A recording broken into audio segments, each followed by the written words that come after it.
Hello friends, कैसे हो? I hope आप सभी अच्छे होंगे। आज हम इतिहास के बारे में पढ़ेंगे। ठीक है, शुरू करते हैं। कैसे पता करें कब क्या हुआ था, यानी कि इतिहास जानने के स्रोत के बारे में हम पढ़ेंगे। ठीक है, तो चलिए स्टार्ट करते हैं। Let's start.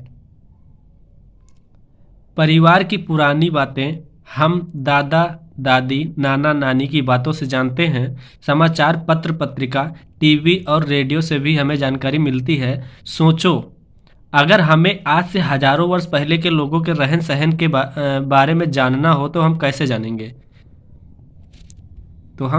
जानेंगे? देखिए, हजारों वर्ष पहले के लोगों के बारे में जानना हो तो उनके बारे में जानने के लिए हम इतिहास का अध्ययन करते हैं। इतिहासकार अतीत से प्राप्त तथ्यों और साक्ष्यों के आधार पर बीते समय की जानकारी देते हैं। इतिहास बीते हुए समय और उस समय के लोगों को समझने और जानने का एक साधन है। यानी कि इतिहास क्या है? बीते हुए समय और उस समय के लोगों को समझने और जानने का एक साधन है। ठीक है, कैसे पता लगाते हैं? अतीत में एक ऐसा भी युग था जब लोग नहीं जानते थे। उन लोगों के जीवन के विषय में हमें जानकारी उनके द्वारा छोड़ी गई वस्तुओं जैसे मिट्टी के बर्तन, खिलौने, हथियारों तथा औजारों द्वारा मिलती है। प्रायः इन वस्तुओं को पुरातत्ववेत्ता के जमीन के अंदर से खोद कर प्राप्त करते हैं। ये वस्तुएं ऐतिहासिक जानकारी के लिए महत्वपूर्ण होती हैं। उपलब्ध सामग्री के आधार पर इतिहासकारों ने अतीत को 3 भागों में बांटा है। वह समय जिसके लिए कोई भी लिखित सामग्री उपलब्ध नहीं है, पूर्व प्राक ऐतिहासिक काल कहलाता है। ठीक है, यानी कि ऐतिहासिक काल किसे कहते हैं? जिसके लिए कोई भी लिखित सामग्री उपलब्ध नहीं है, उसे पूर्व प्राक ऐतिहासिक काल कहलाता है। वह पूर्व प्राक ऐतिहासिक काल कहलाता है। वह समय जिससे संबंधित लिखित साक्ष्य प्राप्त तो हैं किंतु उसे पढ़ा नहीं जा सकता है। ठीक है, उसे आद्य ऐतिहासिक काल कहते हैं। इसी प्रकार जिस काल के विषय में लिखित सामग्री से जानकारी मिलती है एवं उसे पढ़ा भी जा सकता है, उस काल को ऐतिहासिक काल कहते हैं। ठीक है,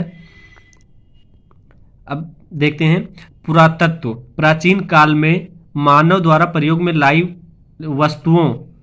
गई वस्तुओं, निर्मित मंदिरों एवं इमारतों आदि के अवशेषों का अध्ययन पुरातत्व कहलाता है। इनका अध्ययन करने वाले पुरातत्ववेत्ता कहलाते हैं। ठीक है, देखते हैं प्राचीन काल में मानव ने जब लिखना शुरू किया तब उसे कागज का ज्ञान नहीं था। यानी प्राचीन काल में कागज का ज्ञान नहीं था मनुष्यों को। ठीक है, वह अपने लेखों को ताड़पत्रों, भोजपत्रों और ताम्रपत्रों पर लिखते थे। कभी कभी लेख बड़ी शिलाओं, स्तंभों, पत्थरों की दीवारों, मिट्टी या पत्थर के छोटे छोटे टुकड़ों पर भी लिखते थे। ठीक है, अब बात आती है ताड़पत्र किसे कहते हैं? ताड़ के पेड़ के चौड़े पत्ते को ताड़पत्र कहते हैं। भोजपत्र यानी कि भूर्ज नामक पेड़ की छाल, ठीक है, उसे भोजपत्र कहते हैं। ताम्रपत्र तांबे के पतले एवं चपटे टुकड़े को ताम्रपत्र कहते हैं। स्तंभ लेख पत्थर के खंभों पर लिखे लेख स्तंभ लेख कहलाते हैं। शिलालेख पत्थर की चट्टानों पर लिखे लेख को हम शिलालेख कहते हैं। ठीक है, अब नेक्स्ट देखते हैं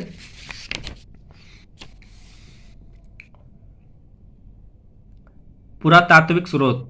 अभिलेख यह अशोक के रुम्निदेई अभिलेख का अंश है जो लुम्बिनी नेपाल से प्राप्त हुआ है। इस अभिलेख में अशोक ने यह घोषणा की है कि लुम्बिनी में उपज का 8वां भाग कर के रूप में लिया जाएगा। अशोक के अभिलेख पत्थर पर उत्कीर्ण होने के कारण महत्वपूर्ण ऐतिहासिक स्रोत है। ठीक है, अब देखिए ये दिया है ब्राह्मणी लिपि, नीचे उसका देवनागरी लिपि दिया हुआ है। ठीक है, सिक्के एवं मोहरें प्राप्त से तत्कालीन शासक का नाम एवं उसके समय का पता चलता है। सिक्के की बनावट से उस समय की कला तथा सिक्कों की धातु से आर्थिक स्थिति की जानकारी प्राप्त होती है। गुप्त शासक, ठीक है, अंडरलाइन मैंने कर दिया है, इंपॉर्टेंट जो लाइनें थी उनको अंडरलाइन कर लिया है। गुप्त शासक कुमार गुप्त प्रथम को इस सिक्के पर घुड़सवारी करते हुए दिखाया गया है, जिससे हम कह सकते हैं कि वह एक अच्छे घुड़सवार थे। इस प्रकार सिक्के इतिहास लेखन में महत्वपूर्ण योगदान देते हैं। ठीक है, जैसे देख लीजिए ये सिक्का है, इसमें घुड़सवारी कर रहे हैं। ठीक है, यानी कि सिक्के में इनका वो दिया गया है कि एक अच्छे घुड़सवार थे। ठीक है, अब अगला देखते हैं। अगला है हड़प्पा कालीन मोहरें मेसोपोटामिया से मिली हैं। इससे ज्ञात होता है कि हड़प्पा वासियों का व्यापार मेसोपोटामिया से होता था। धौलावीरा हड़प्पा सभ्यता का यह पूरा स्थल गुजरात में स्थित है। यहाँ से हड़प्पा कालीन नगर निर्माण योजना, जल निकास प्रबंध आदि के साक्ष्य प्राप्त हुए हैं। ठीक है, धौलावीरा से हमें ये सब साक्ष्य प्राप्त हुए हैं। हड़प्पा सभ्यता का यह पूरा स्थल गुजरात में स्थित है। यहाँ से हड़प्पा कालीन नगर निर्माण योजना, जल निकास प्रबंध आदि के साक्ष्य प्राप्त हुए हैं। ठीक है, सारनाथ स्तूप, सारनाथ उत्तर प्रदेश में स्थित इस स्तूप धमेक स्तूप का निर्माण मौर्य वंश के शासक अशोक ने कराया था। यानी कि सारनाथ का जो निर्माण है ये मौर्य वंश के शासक अशोक ने करवाया था। ठीक है, महात्मा बुद्ध ने सर्वप्रथम सारनाथ में ही अपना पहला उपदेश दिया था। यानी कि महात्मा बुद्ध जो थे वो अपना पहला उपदेश यानी कि सर्वप्रथम उपदेश सारनाथ में ही दिया था। ठीक है, अब साहित्यिक स्रोत ताड़पत्रों, भोजपत्रों, ताम्रपत्रों, चमड़े एवं लकड़ी की पट्टों पर लिखित लेखों के साथ साथ कुछ साहित्यिक ग्रंथों से भी हमें लोगों के रहन सहन, विचारों, खान पान इत्यादि के बारे में जानकारी प्राप्त होती है। जैसे ये देख लीजिए, पुस्तक का नाम वेद, ठीक है, लेखक का नाम, ठीक है, और काल का विवरण। ठीक है, तो देख लीजिए वेद का काल विवरण, वैदिक कालीन विवरण, रामायण एवं महाभारत। ठीक है, इनके लेखक हैं वाल्मीकि एवं वेदव्यास जी।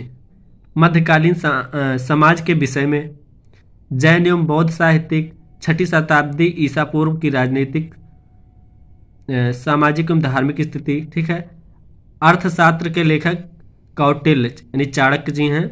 मौर्यकालीन समाज की राजनीतिक, सामाजिक, आर्थिक एवं धार्मिक स्थिति, राजतरंगिणी के कल्हड़ जी हैं। ठीक है, विदेशी यात्रियों के वृत्तांत, इंडिका मेगास्थनीज यानी चंद्रगुप्त मौर्य कालीन समाज की झलक, यात्रा विवरण, फाहियान चीनी यात्री थे। ठीक है, यात्रा विवरण ह्वेनसांग यानी ह्वेनसांग, ये जो है दोनों चीनी यात्री हैं। ठीक है, अब अगला देखते हैं। देख लीजिए, मेन पॉइंट बता देते हैं जिनको हमने अंडरलाइन कर लिया है। इतिहास में तिथियां, इतिहास में कुछ तिथियां ईसा पूर्व में होती हैं और कुछ ईसा में। ईसा पूर्व का तात्पर्य यह है ईसा मसीह यानी कि ईसाई धर्म के प्रवर्तक के जन्म से पहले का समय। ठीक है, यानी ईसाई धर्म के प्रवर्तक के जन्म से पहले का समय को ईसा पूर्व कहा जाता है। ठीक है, इसे अंग्रेजी में बीसी अर्थात बिफोर क्राइस्ट लिखते हैं। ठीक है, इसी प्रकार ईसवी को अंग्रेजी में एडी लिखा जाता है। एडी लैटिन भाषा के दो शब्द एनो डामनी से बना है। एडी का मतलब है ईसा मसीह के जन्म का वर्ष, अर्थात ईसा मसीह के जन्म के बाद की तिथियों में हम ईसवी या एडी का प्रयोग करते हैं। ठीक है, स्तूप, अब अगला स्तूप देखते हैं। स्तूप का शाब्दिक अर्थ है टीला, यानी प्रायः सभी स्तूपों के अंदर एक डिब्बे में महात्मा बुद्ध या उनके अनुयायियों के शरीर के अवशेष जैसे दांत, हड्डी, राख या उनके द्वारा प्रयोग में लाई सामग्री, पत्थर अथवा सिक्के रखे रहते हैं। ठीक है, पुरास्थल क्या है? वह स्थान जहाँ की खुदाई से औजार, बर्तन और इमारतों के अवशेष मिलते हैं। पुरास्थल जल स्रोत जैसे नदी, तालाब, झील व समुद्र के किनारे पाए जाते हैं। ठीक है, अगला देखें। महाभारत विश्व का सबसे बड़ा महाकाव्य है। महाभारत जो है विश्व का सबसे बड़ा महाकाव्य है। ठीक है,